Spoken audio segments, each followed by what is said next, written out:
It has been said, perhaps credited to William Shakespeare, that the eyes are the window into the soul, the windows into the soul. Perhaps doctors picked up on that because every time you go to a doctor, and some of you may not have gone enough to really realize this, but every time you go to a doctor, they're going to look into your eyes.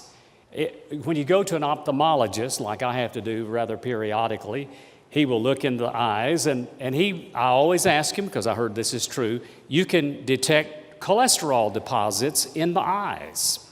You can also be able to detect other diseases, or at least incipiently, through looking at, examining the eyes. I would like to think that confession also is a window into the soul. We know that the Christian life begins with the confession of sins. There's no other way for us to be saved but through faith alone in Jesus Christ, and it's by His grace we're saved. We all know that. But the confession begins the Christian life. The confession is a fabric of the Christian life all the way through the pilgrimage we call living for Jesus. The Apostle Paul was one who knew something about confessions. And he made confessions, and sometimes they came across as an expression of burdens. So I want to express to you today that what I'm going to say to you, I'm going to base it, of course, on the words of the Apostle Paul in Romans chapter 10, verse 1.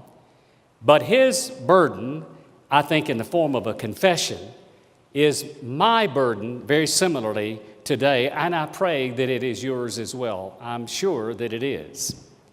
Here the apostle is unburdening himself with all kinds of heavy laden spirit, deeply spiritually felt kind of feelings for his own people, the nation of Israel. In context, of course, we know that Romans is, you could call it, I guess, the gospel of Romans. Romans has been a part of every kind of reformation and awakening we've had in the history of Christianity. If you want to trace it all the way back, Romans has been a stimulant. And when we take Romans seriously, we take the gospel seriously. For in the understatement form, it begins, "For I'm not ashamed of the gospel of Christ. It is the power of God to those who believe, power of God to salvation to those who believe, to the Jew first and also the Greek." That has to be one of the greatest understatements ever made, that he's not ashamed of the gospel of Christ. He's living unashamed. He gives us an excursion through the deep theological concepts, doctrinal affirmations, expositions. He gets to practical admonitions. Then there's an interlude in chapters 9, 10, and 11 about the Israel question. We're going to stay out of theological ditches, but I do want us to look at Romans chapter 10, verse 1, not out of context, in context, but to do so from the standpoint of one who has a deep and abiding concern for Israel. Here's the way I'd like for us to look at this. If indeed Paul is expressing his heartfelt emotion and his sense of direction in life, we listen to these words, and I'm going to quote them out of the New King James Version. Parenthetically, let me tell you that I use the New King James Version because, of course, it is very close to the Old King James Version. And the reason I do that, in Alabama, not to put anybody down, we still have King James only places. I have been in one of them, and I had my New King James with me, and I kept my finger over new the whole time I was preaching. And I quoted the Old King James. But in the New King James Version, reads something like this: "Brethren, my heart's desire and prayer to God for Israel is that they might be saved." That is a burden. That is a confession. Let's look at it quickly. Like Paul, we need to be confessing a burden of a continual passion in our lives. The continual passion is expressed in the language of the heart. My heart's desire. That is not casual kind of commenting. I don't believe if he were here today, I don't believe that he would whisper this out. My heart's desire is. No, I think he would be shouting it out in a pleading fashion. My heart's desire is that Israel, my prayer to God is that Israel might be saved. It's a passion driving his life. The word passion now, of course, is very much in the vernacular of the Christian vocabulary. Although I do remember, when I was preaching at a former pastorate some years ago, translated into decades now, I used the word passion over and over again. And after the sermon, a young couple approached me and said, "You use the word passion so much, we think of that as a sexual term."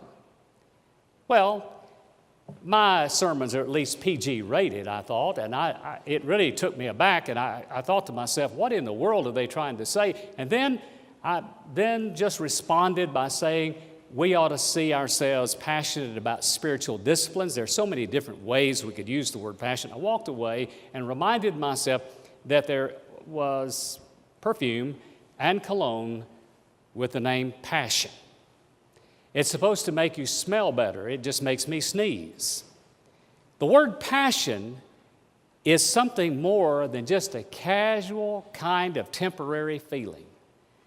The idea of passion is that all of the energies, all of the, if you will, every fiber of our being is being driven by whatever we have as our passion.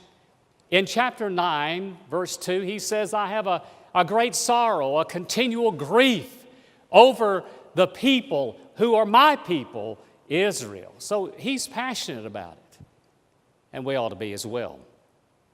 But that passion doesn't stand by itself. Passion by itself is like a car with fuel and engine, but no steering wheel. No, the passion has a steering wheel. He steers it from a continual passion to a commitment to prayer. He says, in my prayer to God. So his heart's desire didn't stop there. His heart's desire translated into prayer. Passion without prayer could be just sheer emotion. Prayer without passion could just be a ritual. But here we're talking about his passionate praying. Now, I know all of us have had prayer warriors in our lives. I hope you have. I've been benefited by that. I hope you have them with you. Now, I trust you have prayer partners. I will tell you that some of you already discovered this, that the loneliest road oftentimes to travel is to be the spiritual leader. And if you want to get even more lonely, it is to be an administrative leader like that of your president, or might I add, even personally, in the position I'm in, because we find ourselves making decisions and living with calendars and setting direction, and before long we find ourselves not so much immersed in prayer, but prayer strugglers. We need prayer partners, we need prayer warriors, but oftentimes we find ourselves as prayer strugglers. He's struggling, Paul is, in prayer here. His prayer is for his people. I remember it being well demonstrated in an earlier pastorate I had. Wednesday nights were always prayer meeting nights, and by the way, I think that's a good idea. Southern Baptists used to really do it, and evangelicals in general used to do a really good job with that. Oftentimes now, because our church's size and regional nature, we put everything in the world on Wednesday night, and therefore our Wednesday night service, when we have a prayer meeting, is that we go over the list. We mention the missionaries, the ones we can call by name, sometimes first name, because they're in that high security area. We talk about those who are in the military. We mention those who are known people in the hospital. Now, it's like the unknown people. Well, with HIPAA laws now, you can't always print those matters of information. We also have those who might be sick at home or in nursing homes. But really, if you are going to be prayed for in most instances in a Wednesday night prayer service among Southern Baptists, you better get on the list. You better be there somewhere. You better join the military, become a missionary, go in the nursing home, go to the hospital, let somebody know it. Or you need to be really sick at home because you're not going to make the list.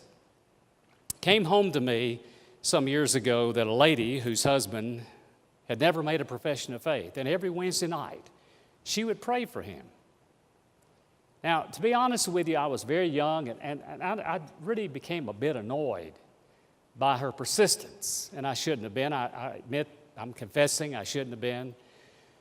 I had been in his home, and I tried my best to make inroads with him, to share my faith with him, to share the gospel with him. And he was so stoic and stubborn. I didn't see that he was ever going to come to faith, and I just sort of wrote him off, which is not good. She never did. One Sunday morning when that man came down the aisle and made a public profession of faith, no, he didn't walk down the aisle. He ran down. I was in front of the Lord's Supper table, kind of like this table here. I got out of the way because he was just exuberant. This stoic individual was exuberant about expressing his faith. Now, I later asked him, what sermon was it that reached him? What was it about the church that helped him? None of the above. He said, I could never, ever get over the intercessory prayer of my wife kneeling down by our bed every night praying for me by name. Now look, if we believe in prayer, we take it to the point of personalizing it. And really, now more than ever, we need to have a prayer list, prayer app, which will help us personalize our prayer, to be committed to it. That is the example of the Apostle Paul, even in the context of Romans 9 through 11. He had his passion translated into prayer. Very quickly, let me make another obvious statement to you. This little verse here, which I think speaks volumes, has passion in it and it has prayer in it, but the focus is on people. The idea is that he's praying for Israel. I don't need to remind you, I would some, but I don't need to remind you that the Apostle Paul was the missionary, the preacher, the outreach man to the Gentiles. He made it his main mission. He felt his calling. He was called to go into the Gentile world, which represented the rest of the world, the overwhelming majority of the world, and make sure, let us be reminded, that he's riding to Rome, the seat of power. You would have to take every major city in our world today and put it into one to even equal the impact and the influence of Rome. Yet when he writes to Rome, he's saying to them, not only am I ready to preach the gospel to you who are at Rome, not only am I not ashamed of the gospel of Christ, but I'm praying for my people, Israel. My people. Sometimes in our praying for the ends of the earth, we forget our people.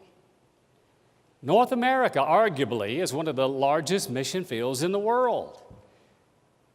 I realize that there are unreached people groups, but the nations have come to our neighborhoods, and we need to be praying for the people right around us, too.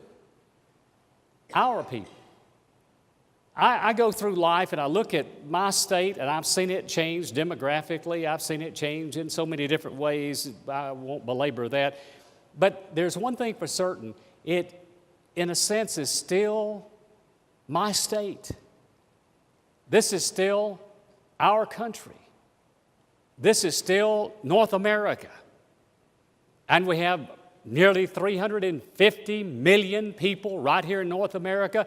Could it be, some say, that it is the fourth largest mission field in the world? I'm not demeaning the ends of the earth at all, but here the apostle to the Gentiles, who's concerned about Rome and all the Roman Empire, is stopping for a moment to express his confession, his burden for his people.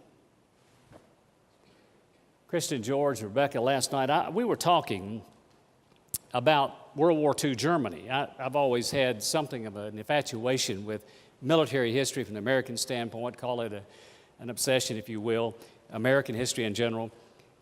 But World War II, because my dad was a World War II veteran. But as you look deeper into Nazi Germany, by the way, last fall, I stood in the place in Austria, Vienna, where Adolf Hitler, who was an Austrian, rallied Austria to the Third Reich. Now, could I say this? I don't believe there's a more sophisticated, educated place on the planet than Vienna. And those people fell in lockstep and goose-stepped with him across Europe. What was happening in Germany beneath all that was going on with the Nazi regime? There was a confessing church. We wouldn't agree with them totally theologically. In some ways, we'd be kind of concerned about some things they believed, but they were concerned about their people.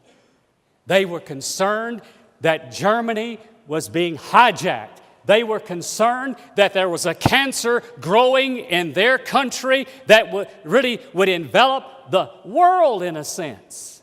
This megalomaniac called Adolf Hitler was making inroads in such a way, he was impacting the world in such a pernicious way, they were praying for their country.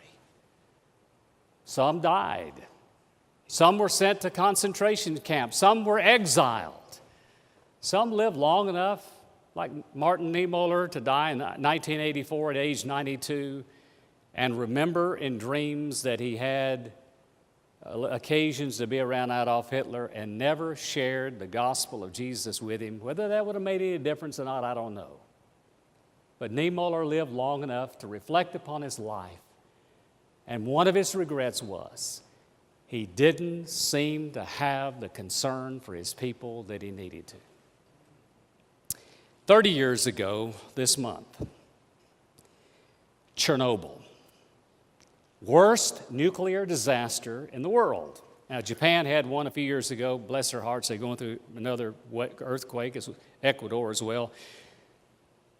But this was still the old Soviet Union, so things were kept very secretive, very clandestine. It was worse than anyone ever thought. 40 miles north of Kiev, they call it Kiev, as we call it, Chernobyl, right near Belarus, right near the Russian border. And so all the affected area, which really got down close to the major population point of Kiev, there were Russians, we would call them first responders, they were called liquidators. They had been trained in so many different ways. They came out of the military, they came out of the police, they came out of some of the secret kind of organizations which they were using in the Soviet government to try to keep people in check, very similar to that of Nazi regime. But they gathered the liquidators together, and I'm told by those who were there during that time, this is something of what they said to them. The first responder, we're going to send you in. We have no idea. We just know it's bad. And you've got to deactivate that nuclear reactor, that nuclear facility. Now, when you go in, no matter how much equipment we give you, we want you to understand that you're going to be affected by radiation. And we really can't say anything except we will be very surprised if you live very long. So here's what we want you to do. You can't go back to your families more than likely. Here's what we want you to do. We want you to write your last will and testament. We want you to write your goodbyes and then prepare yourself to go in. There were over time, as many as 6,000 of those liquidators. Most of them didn't live very long. But you know what enchants me about that whole story is this. In the Soviet Union at that time, the prevailing notion was atheism. Here was a group of people willing to go in and try to do something to protect their people, and they had no belief in God at all. None. And yet they were concerned about their people. Here we are, entrusted with the gospel of Jesus Christ. Here we are, the people of faith, called of God, commissioned by Him with the Great Commission, which is the most democratic statement that you could look at it. It's for all of the believers to go and make disciples.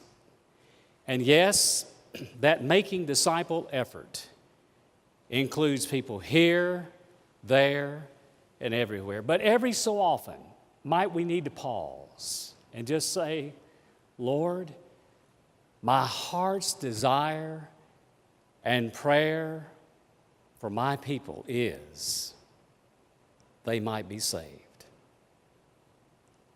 That's the kind of confession I bear before you today. Whatever I have left, whatever is left for me to do, I pray that I'm going to be concerned not only for the ends of the earth, I'm going to be concerned for those people in the traffic patterns of my life. That is my heart's desire. Would you bow with me as we pray?